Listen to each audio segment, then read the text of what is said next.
Hello, let's make a painting and let's see what it's gonna be today.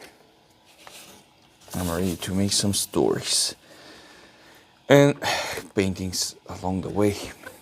Okay, so water, flip the page over. If you didn't follow or check it out the last videos, that's what I'm start to do. I found out this way better. First, I'm gonna moist pretty. The paper is not that moist and it's pretty nice. It's not huge, large amount of water.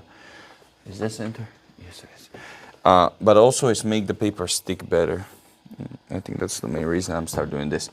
Anyway, and sometimes it will give me ideas when it's dirty here and it's gonna leave some marks on the water.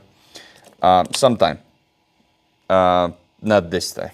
It doesn't look like anything. I will take a dark blue.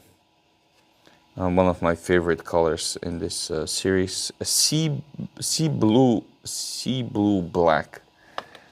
Sea blue black.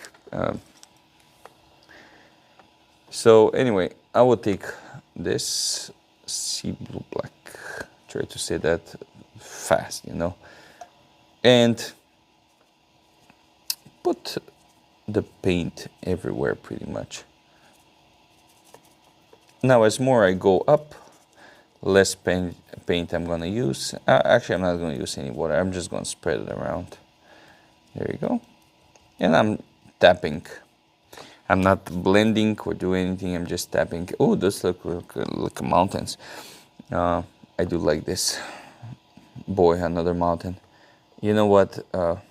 Sure. I will emphasize a little bit here so I don't lose track on it. And here. And here.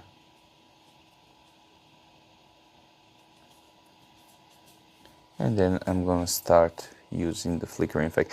I wanted to do it for a long time. It just never happened. Either low self-control or the painting doesn't go the way I want.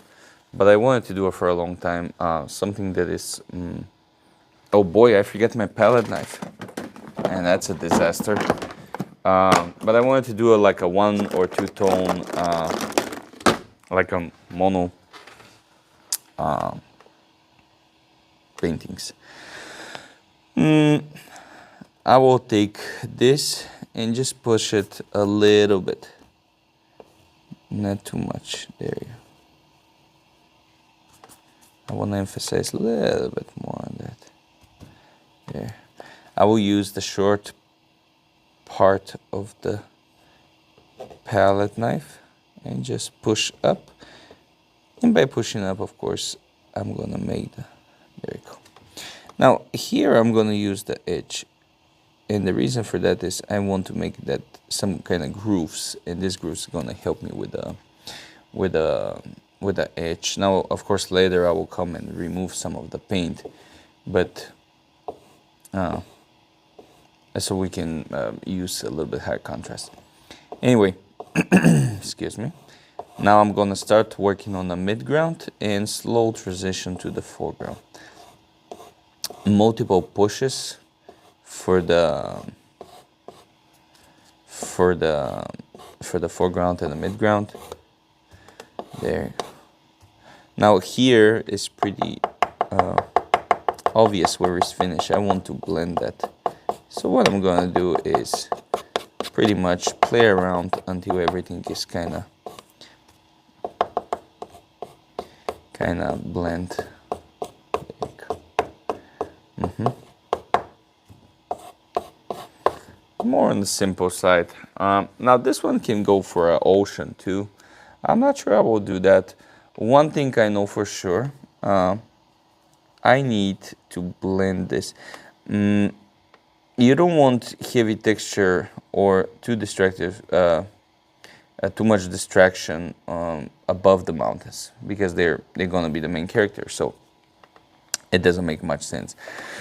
The sky is fine like this. The few things I can do is probably put some orange here. It will be nice. Man, I'm really not sure. Should I put like a little bit of blue? Like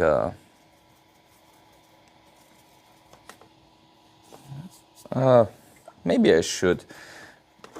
Maybe I'm not that ready to go for the.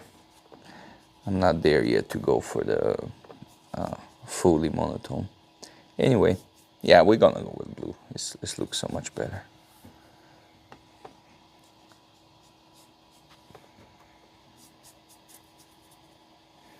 And I think I'm gonna add the orange too, if I gotta be honest. There you go. Now I'm gonna take the clean brush. Of course, put some water on it so we can have a nice sharp edge. There you go. And remove some of the paint. Now, of course, whatever you remove from here is going to leave some kind of marks because earlier we used the palette knife, which was totally fine. It's a mountains after all, so that's totally acceptable. And this one, I think this one is needed more than that one. That one maybe you can go without it, without a touch. But you know, humans, we like to touch everywhere. It's like, even if it's okay, we still want to like start butchering and do all kind of nonsense stuff. So that's all good. One thing is, I used to be afraid a lot, but not touching stuff because I don't want to destroy them. And I mean, if you did it once, probably you can do it twice, so it doesn't really matter if I gotta be honest. Some orange here and there. That's gonna bring a little bit of warm color to the whole palette that we use here, which is not much anyway. Fairly simple setup. And that's the other thing. It doesn't have to be like something magnificent. It's just a mountain sitting there chilling for the past, I don't know, couple million years. So don't try to, at least in my situation, I don't try to make too much out of it. You know what? I will give the whole sky this kind of orange feeling. I think that's going to be pretty cool. Now, when I do this, I need to use a lot of water and very little pigment. And the reason for that is you don't want like go too much because you're going to destroy the clouds if you're repeating too much on the same thing. Yeah, that's fine. Let's do it at the bottom too. Don't overdo it. For the final part, I will take the big brush with little water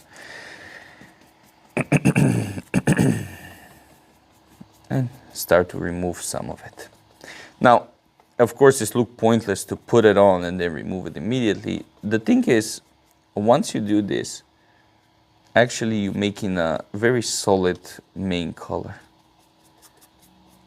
And you blend in it. There you go. And there we go. Watercolor, abstract, landscape.